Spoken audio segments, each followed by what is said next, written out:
investment. So kung nga ba kita investment daw paminsa tayo nga dapat may ara kita yung profit, may ara kita nga ginansya.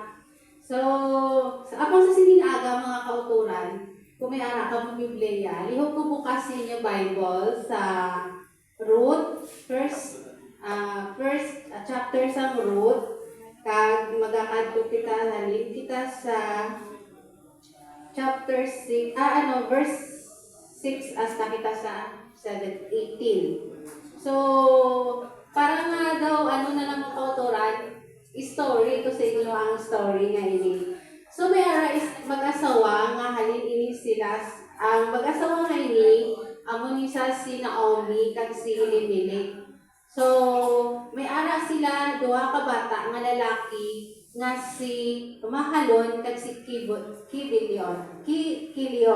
Amo na nga sila nga bata. So, kadto sila sa Moab tungod nga na balitaan nila dito nga damo dito pagkaon kag daw ang Ginoo pakikupod sa mga tao dito. So huli, dito na si Elimelech kag si Naomi, kag ang ila duha ka bata nga lalaki, nakapangasawa sila dito sa Moabites nga babayi. Kag ang ilang asawa amo ni si Ruth kag si Orpa. Amo ni ang asawa sang bata ni Naomi.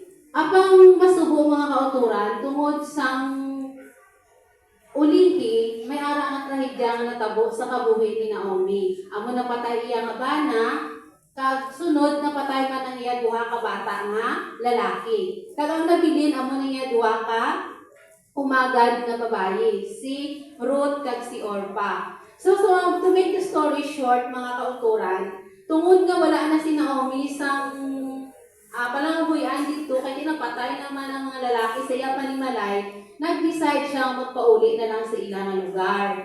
So, ginistorya niya iya duha ka ang duha niya ka umagad siling niya, pauli na lang kamo sa inyong mga ginikanan tungod nga nang mapauli ako sa amon.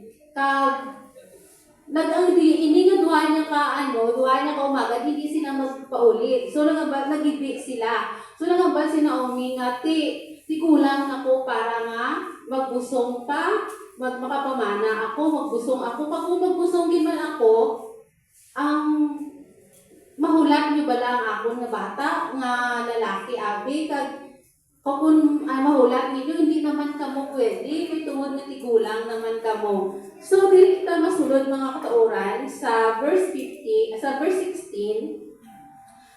apa nagsiling si Ruth, dili ako pagpilita nga magbiya sa imo, kag magbalik gikan sa pagsunod sa imo, kay bisan diin ka makadto, magakadto ako. So, amo nang ginhabag ni Ruth, ang isa to yan nagpauli, to saya si Orpa naglakat. Apang ining si Ruth, nagpabilin siya mga kauturan. So, diri ang akon sining promotion, tituluhan ko ini Secret Investment of Naomi. No, sikrito ini nga investment ni Naomi nga ang nagpabilin kit si Ruth sa luyo ni Naomi. So, aton tunan ang mga lesson diri ni Naomi kung nga nagpabilin kisa sa luyo ni Ruth. Ang nagpabilin din si Ruth sa luyo ni Naomi. Una mga kauturan is nakita ni Ruth nga kung magpabilin siya diri sa luyo ni Naomi, may ara siya spiritual opportunity, no? Nga grab gid niya ina oportunidad tungod nakita niya mga kauturan nga sa luyo ni Naomi kung magbiya sa wala sing may matabo sa iya, apang kung magpabilin sa luyo ni Naomi, mas damo pagin nga blessings ang iya nga maangkon. So nagsiling diri si Ruth, kay bisan diin ka makadto, magakadto ako. Kag diin ka magapabilin ako. Ang imo katawhan mangin akon katawhan, kag ang imo Dios mangin akon Dios. So grabe ka, grabe ang ni Naomi, no, grabe ka faithful si Ruth. So nabutang pagidiri, kung diin ka mapatay, kag ako mapatay, kag dito ako ilubong, himuon sang Ginoo ako nga amo nga labi pa bisan sa kamatayon.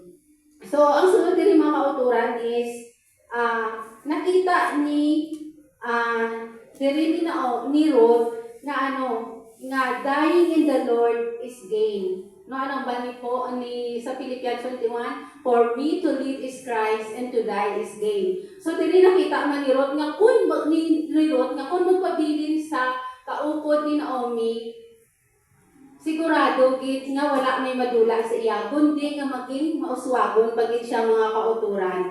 So next diri is nakita ni Naomi ni Ruth nga grabe yung influensya ni Naomi sa kabuhi ni Ruth. Imagine ninyo mga kauturan nga aga guro kagabi si Naomi nag-worship siya sa Ginoo. So natanong ina sa kabuhi ni Ruth. Kag dira mga kauturan naton makita nga ang sikreto nga investment ni Naomi kay Ruth nga tungod sina mga kauturan nagpabilin si Ruth sa kabuhi ni Naomi. Kag kita man mga kauturan, may ara man kita nga mga investment sa aton mga kabuhi. So wala ako kabalo kung ano yung investment sa Ginoo, kung ano man ang mga sikreto nyo nga investment sa Ginoo. Ako nagalaon mga kauturan nga ina nga investment natin sa Ginoo, magapulig ina sa aton relasyon nga makapahapiit bigid kita sa Ginoo. Kag sa katapusan sining kalibutan, sa kasaysayan sining kalibutan mga kauturan, nagapatigid ko nga dako gid nakalipay ni Naomi tungod nga si Ruth naging kaupod niya. Kakita man mga kauturan, maabot man ang tion nga man kaupod man naton ng Ginoo. Kabay pa nga padayunon naton kung ano man naton gininvest sa aton tagsa ka kabuhi, kag pangamuyuan naton ni inatanan maging fruitful pinaagi sa pagbulig sa aton ng Ginoo. Happy Sabat sa tanan.